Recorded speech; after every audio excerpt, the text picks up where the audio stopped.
Saudara-saudara sekalian, kita harus mengerti selalu, sadar selalu bahwa bangsa yang merdeka adalah bangsa di mana rakyatnya merdeka. Rakyat harus bebas dari ketakutan, bebas dari kemiskinan, bebas dari kelaparan, bebas dari kebodohan, bebas dari penindasan, bebas dari penderitaan. Saudara-saudara sekalian, masih ada saudara-saudara kita usianya di atas 70 tahun masih menarik becak. Ini bukan ciri-ciri bangsa yang merdeka.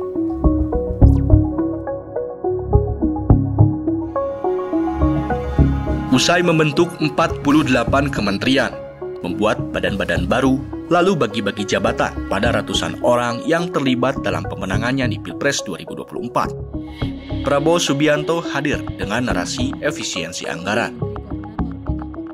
Bukan sekedar wacana, narasi itu sudah dituangkan dalam Instruksi Presiden nomor 1 tahun 2025 tentang efisiensi belanja dalam pelaksanaan anggaran pendapatan dan belanja negara dan anggaran pendapatan dan belanja daerah tahun anggaran 2025. Prabowo mematok efisiensi anggaran hingga 306 triliun rupiah lebih yang diserap dari anggaran belanja kementerian atau lembaga sebesar 256 triliun rupiah dan 50 triliun rupiah dari dana transfer ke daerah.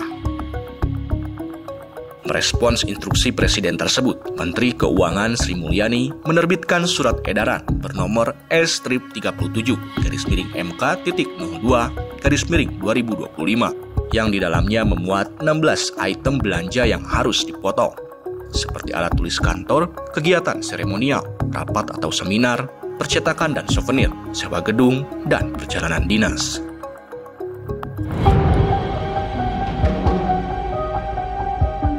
Namun, ambisi efisiensi anggaran yang digaungkan pemerintahan Prabowo Subianto itu menjelma jadi teror bagi banyak kalangan. Para pelaku usaha mulai menjerit hingga berdampak pada pemutusan hubungan kerja alias PHK. Ketua Perhimpunan Hotel dan Restoran Indonesia atau PHRI Jawa Barat, Doni Ahmad Sofyandi, mengungkapkan fakta yang menyakitkan. Pemotongan anggaran yang dilakukan pemerintahan Prabowo bakal berdampak pada pengurangan jumlah karyawan hotel. Menurutnya, saat ini omset dari bisnis perhotelan masih mengandalkan kegiatan-kegiatan pemerintah berupa meeting, insentif, convention and exhibition atau MICE yang menyumbang pendapatan antara 40 hingga 50%.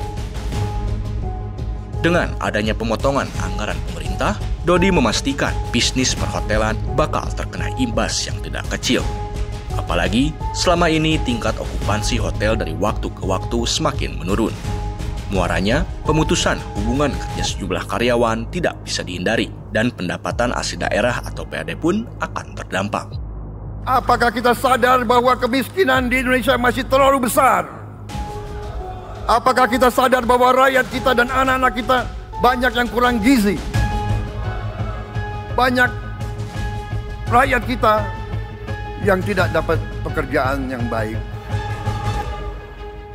Pidato yang terdengar heroik itu dilantangkan Prabowo Subianto usai dirinya dilantik sebagai Presiden Republik Indonesia pada 20 Oktober 2024. Prabowo diantaranya bicara tentang kemiskinan dan pengangguran. Tapi kini fakta berkata lain. Alih-alih menghilangkan kemiskinan dan membuka lapangan kerja yang ideal, kebijakan efisiensi anggaran yang dicetuskan Prabowo malah berpotensi menambah angka pengangguran. Banyak sektor usaha yang mulai menjerit, terhimpit kebijakan tersebut. Selain perhotelan dan restoran, pengusaha event organizer atau I.O. pun menjadi tumbal dari cara Prabowo menambal kebocoran anggaran melalui efisiensi, lalu sebagian dipakai untuk menutupi makan bergizi gratis. Ketua Umum Asosiasi Dewan Industri Event Indonesia, Mulham Kamarudin, mengatakan pihaknya sudah merasakan dampak buruk dari pemotongan anggaran yang dilakukan pemerintahan Prabowo Subianto. Ia mengaku banyak acara-acara yang berasal dari kementerian atau lembaga yang berujung pada pembatalan lantaran anggarannya dipangkas. Dampaknya, para pekerja I.O. jadi korban pemutusan hubungan kerja alias PHK. Bukan saja di sektor swasta, di lingkungan pemerintahan pun ancaman itu sudah di depan mata. Nasib para tenaga honorer di ujung tanduk. Mereka bakal menjadi korban dari pemotongan anggaran yang menyasar sejumlah kementerian atau lembaga hingga pemerintah daerah. Para pekerja di radio dan televisi milik pemerintah, RRI dan TVRI pun merasakan nasib serupa. Sejumlah kontributor masuk daftar PHK. Sementara Komisi Yudisial yang anggarannya dipotong hingga 54% tidak akan mampu menggaji para pegawainya hingga akhir tahun, tapi hanya bisa sampai Oktober 2025. Berdasarkan data dari Badan Pusat Statistik yang dirilis pada Agustus 2024, ada 7,47 juta orang yang tidak mempunyai pekerjaan alias menganggur. Apakah tahun ini angka pengangguran akan bertambah banyak imbas pemotongan anggaran sebesar 306 triliun rupiah lebih? Apalagi sepanjang Januari sampai Desember 2024, Kementerian Tenaga Kerja mencatat ada 77.965 orang yang kehilangan pekerjaan karena di-PHK. Tahun 2025 ini pun gelombang PHK massal masih terjadi, terutama di industri-industri padat karya.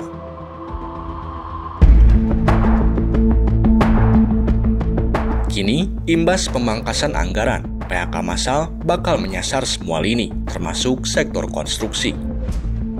Pemotongan anggaran infrastruktur sebesar 81 triliun rupiah diperkirakan akan berdampak pada jutaan pekerja konstruksi yang kehilangan pekerjaan. Belasan ribu tenaga kerja di Kementerian Pekerjaan Umum sudah merasakan dampaknya. Kontrak mereka yang sudah habis belum bisa diperpanjang lagi lantaran anggaran kementerian sedang diutak-atik.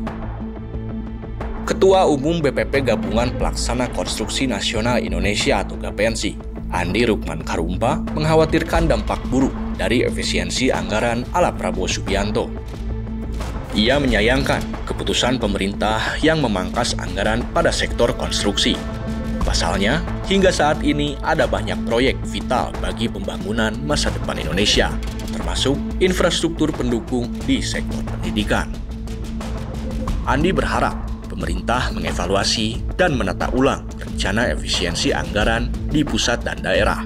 Hal itu penting dilakukan lantaran ada banyak sektor yang terkena dampak buruk dari langkah tersebut.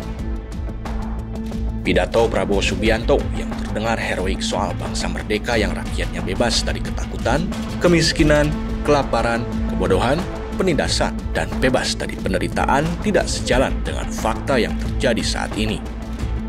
Kini, ada banyak rakyat yang takut lapar dan menderita lantaran tidak punya pekerjaan. Jadi korban PHK imbas pemotongan anggaran yang diantaranya dipakai untuk membayar janji Prabowo bernama makan bergizi gratis.